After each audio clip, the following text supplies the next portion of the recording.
All right. Shalom. It's your brother Goar Ariyah. Something that came to me on a bad day today. I woke up and I was battling some things. Something came to me, so I'm just going to pass it down as it came. Because the Most High has a way of doing things. Some days are rougher than others, but a man is filled with wisdom when he finds himself in meditation, good or bad. Sometimes people think you need a sunny day and a beach for meditation. Sometimes the meditation or the righteous things that come to you are in your most trying times. The topic of this video is going to be called Cope or Conquer. Cope or Conquer. The reason that I posed this topic is these are two things that we struggling with right now.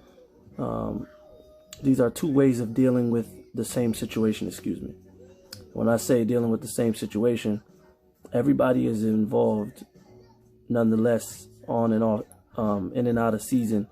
They're involved in a trial or adversity or a test, and sometimes it repeats itself. And the reason that it repeats itself is the Lord is trying to prove his sons and his daughters in this final hour. And in order to be different than those that are in darkness, we must come to these simple understandings. Many trials are going to come your way. They're going to cause a bitterness of mind. They're going to cause you to be sorrowful.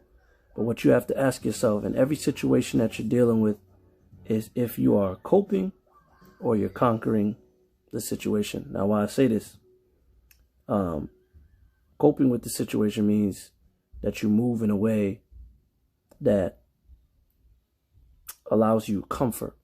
So you may sin. This is what people in the world do. People in the world use sin as a comfort to deal with their situation, or they use someone that they lean on. You have to find your way out of the situation or get the point of the situation. And when you're coping with the situation, you never learn the lesson behind it. This is John chapter 13, verse 16. It says, "Verily, verily, I say unto you, the servant is not greater than his Lord, neither he that is sent greater than he that sent him." So we put on this earth are going to, those that call on the name of Christ, who the world calls Christ, whose name is Yahweh Shai, we know that we have to endure the things that he endured. We know that we have to drink the cup that he drank. And that cup is that the things that you're doing in this life seem good to you. The efforts that you're making seem right. And it seems like you're only catching hell for them. It seems like every time you put a good foot forward, it's unappreciated.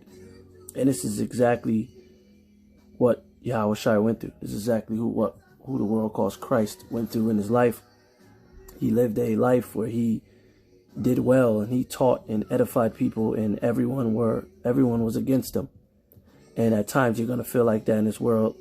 The things you do that are evil are going to be praised by everyone, but the things you do that are righteous are going to be scoffed upon, right? So we knowing that no servant is greater than his Lord or his master, we know we're going to have to endure them things. Now, here's the key, right? Those that are watching this, I would hope that with everything that has helped you in your life, you find a way to pass it back to people. You find a way to give back. That's what you're here for. Man is made from the dust of the ground, and the dust of the ground absorbs. It absorbs the rain. It absorbs the cropping. It absorbs every method that man uses, right? It absorbs poison as well. But the point is, it absorbs, and when you plant the right way, it gives back. So our job is, as we absorb the things that benefit us, we try to give them back. And we try to help other people up the ladder. We're all on a ladder. Nobody is better than one another. But if we get to a higher point, then we can pull the people up underneath us. Now, this is James chapter 2 and 16. And this wraps into my point. James chapter 2 and 16 says, "And one of you say unto them, Depart in peace. Be ye warmed and filled." Matter of fact, let me go up a verse. Salakia. Let me go up a verse.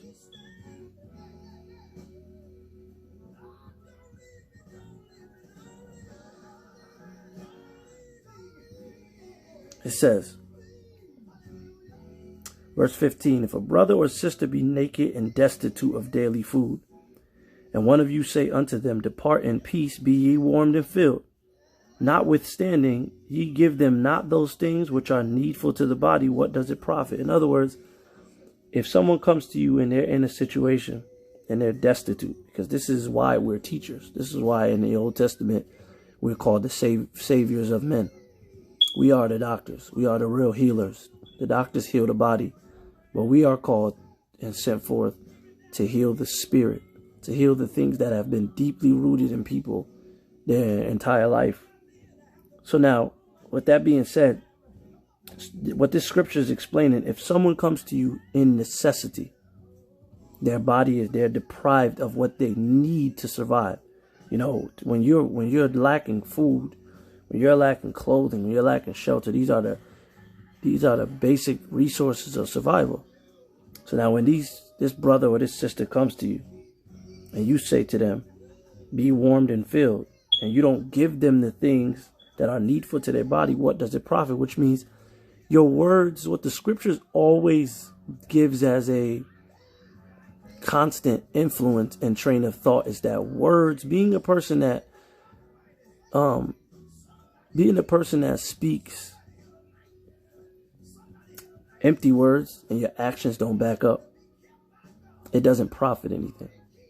The Lord doesn't like someone who praises him on social media, someone who praises him by lips, someone who praises him and speaks highly of the Most High and his understanding by mouth only. It has to be by deed. So while I'm saying this, there are people that will come after you, or there are people that are within your own circle that are battling and struggling to conquer their issues, to conquer their trials. And if you don't conquer your trials, but you're coping with your trials, then it will make what you say empty. It's like telling a person, be filled and warm, be warmed and filled. It's empty to tell a person that actually needs clothing and shelter. Likewise, it's empty to tell a man, hey, you got to pray through your situation, brother. You got to fast, sister. You got to just give it to God. Have you given it to God? That's what you have to ask yourself. Have you given it to God? Because the weight of what you speak relies on your actions, man. It relies on what you do. Now, here's the trickery in it all, right? When you actually do good, everything will feel like it's falling apart around you. And that's the way that it was in the life of Christ. When Christ spoke oracles in the temple, people tried to stone him. People tried to kill him, and he wasn't speaking anything blasphemous.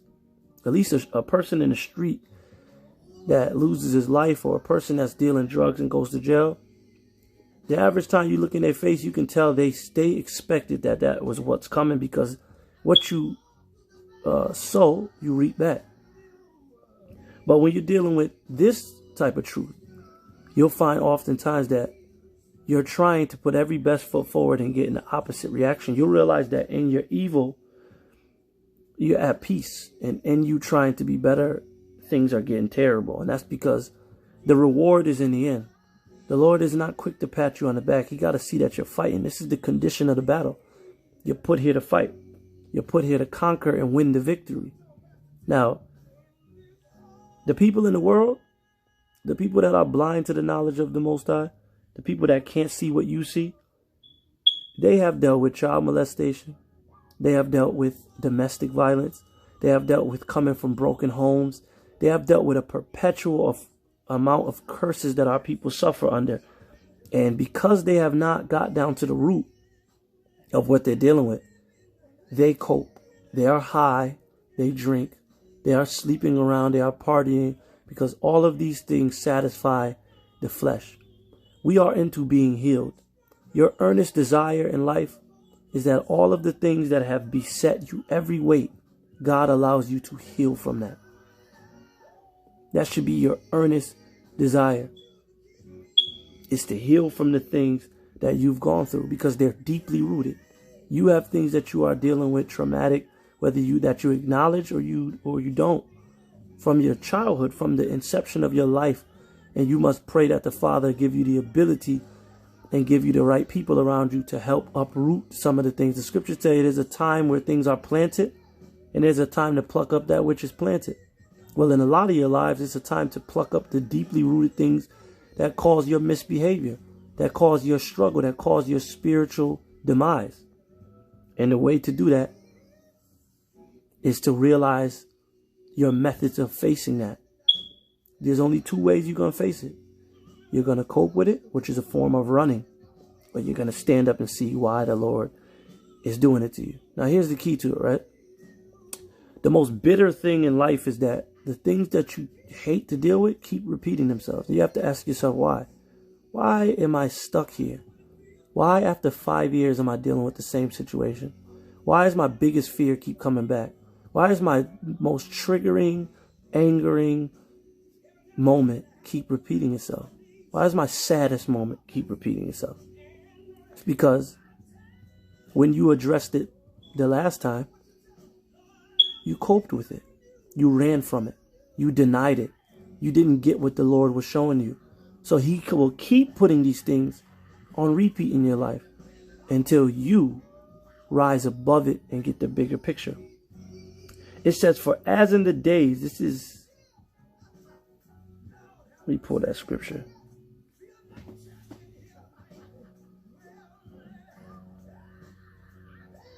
Let me pull that scripture real quick, Salakia.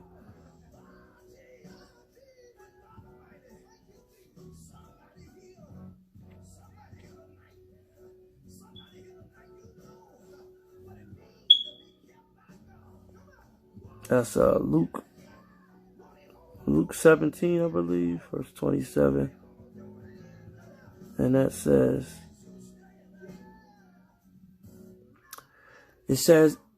Luke chapter 17, verse 26. And this is the time that we're living in. For those that know the Bible, it says that the last days would be as the days of Noah. I'm going to read it. And as it was in the days of Noah, so shall it be in the days of the Son of Man.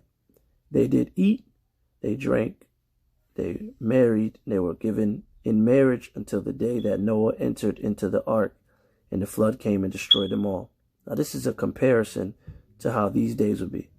Now, you have to ask yourself, is that going on right now? Yes. But the average person will read that and go, yeah, man, these dudes is evil. Well, ask yourself why. The world is suffering. The scriptures tell you when the righteous are in authority, the world rejoices. But when the wicked rule, the earth is in mourning. The animals mourn. Mankind mourns. Because we're in a state of error. There is no light. The world has denied God. So with that being said, you can't live a life without a guide. You can't live a life without a father. You can't live a life without understanding the person or the single-handed power and entity responsible for you. He knows what's in your well-being. He knows what you suffer from.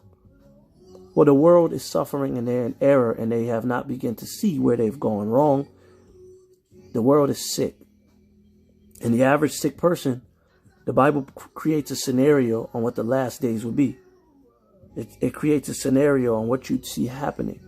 They were eating and drinking and marrying. What does marrying mean? Marrying in the scriptures means sex. It means to have sex. They're eating, drinking, and marrying and giving into marriage, meaning everybody in this current time is into having a good time. They're into satisfying the flesh. If you're suffering in your mind, right? What does everyone do? They lose their sobriety because their most suffering thought is in a sober mind. So they run from the sober mind and they're drunk. Sex is a satisfying thing to man and woman. And in this time, that's what everybody gives into. They give into every desire. Drug abuse, alcohol, sex, scandalous, mischievous behavior. And all of these things are solely because they're not seeking the root of what they're suffering from and they're not trying to heal. So you have to ask yourself, you can't read that from a surface level. Eating, drinking, and marrying and giving to marriage is a wicked thing, and it is wickedness happening. And some people aren't suffering from anything and they're just choosing to be wicked. But in another aspect, I'm shining light on the fact a lot of people that are involved in this, when you pull them to the side, when you pull the average gay man to the side and you ask him why he's gay and what made him choose to be gay, he missed a balance in his life with his parents. He was molested by someone, and instead of dealing with that hurt He just went with the lifestyle. When you sit the average person down and you ask them why they do what they do, something is missing in their life. You have to not cope with your situation and accept it for what it is, but you have to begin to dig deep and ask yourself why it's still on your plate, while it's still before you. Some people think moving on is not talking about something. They think, let me not talk about it. I don't gotta, I got it off my chest. It is what it is. That was a stupid part of my life. And like I said, part of moving and growing is to find out the root of what's causing you to struggle. To find out what's causing you to mistreat other people. To find out what's getting in the way of you being better. So the gist of it is that you can't have your cake and eat it. So that means in your worst trial and tribulation, you can't use sin to cope with it. You can't use bad behavior to make it feel a little bit better. You got to face it cold turkey. Christ ain't drink a bottle of wine in the Garden of Gethsemane in his last hours. He didn't. He asked for water, they gave him vinegar. In his toughest moments, he toughed it out sober, like a sober soldier. So we have to stop running into the arms of Satan. We have to start running into different vices and learn to battle. That's the gist of it. Psalms chapter 30, verse 5. For his anger endureth but a moment, and his favor is life. Weeping may endure for a night, but joy cometh in the morning. Tough times and good times are just like the sun and the moon. They don't share the same space. When one leaves, one rises. So in your terrible moments, like I had a bad day today. It wasn't the worst day, but it was a rough day in the beginning. But in the end, I toughed through it and I reflected. I ain't walk around pouting. I ain't talk shit. I didn't talk shit to nobody, excuse my language. I just toughed it out. I just reflected. And that's the key. In your good, in your worst days, in your bad days, the scripture tell you, even in your good days, remember the days of darkness. That means be reflective all year round. Just like you're called to be a teacher all year round, be reflective, self-reflective, and self-examining all year round. Weeping is going to endure for a night, meaning it's going to be some tough times you're struggling with, but joy come in the morning, right? This is Hebrews 12 and 11. Now, no chastening for the present seemeth to be joyous, but grievous. Nevertheless, afterward it yieldeth the peaceable fruit of righteousness. Keyword afterward. It didn't say nevertheless during.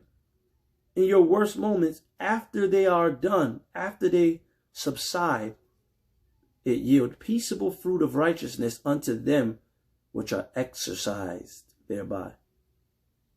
This is a key word, man. Exercise. You have to go through it. So the topic of this video is just a reminder. Don't cope with anything. Don't drink it away. Don't fornicate it away. Don't do anything that is contrary to the Lord, because it will make what I said earlier in James, it will make you be the person that says, depart in peace and be ye warmed and filled. It's not that you're going to pass every test, but it's the effort you put forth in that test that gives what you speak weight. If you don't try to do things different than you've done, then when you speak to people, it will fall on deaf ears. When you speak to people that really need help, what you're dealing with in the spirit will be limited to help them, because you're not practicing what you preach. Brother comes to you, sister comes to you and says, I'm battling with such, such, and such. Now, when you've really suffered with it and you've really fought through it, you can give them a long talk and give them a lot of examples and ups and downs you went through, because you honestly fought through it. But when you didn't fight through it and you ran from it, you'll just tell them something churchy. You'll tell them, hey, just pray and give it to God. You'll give them something light. It's time for us to stop coping.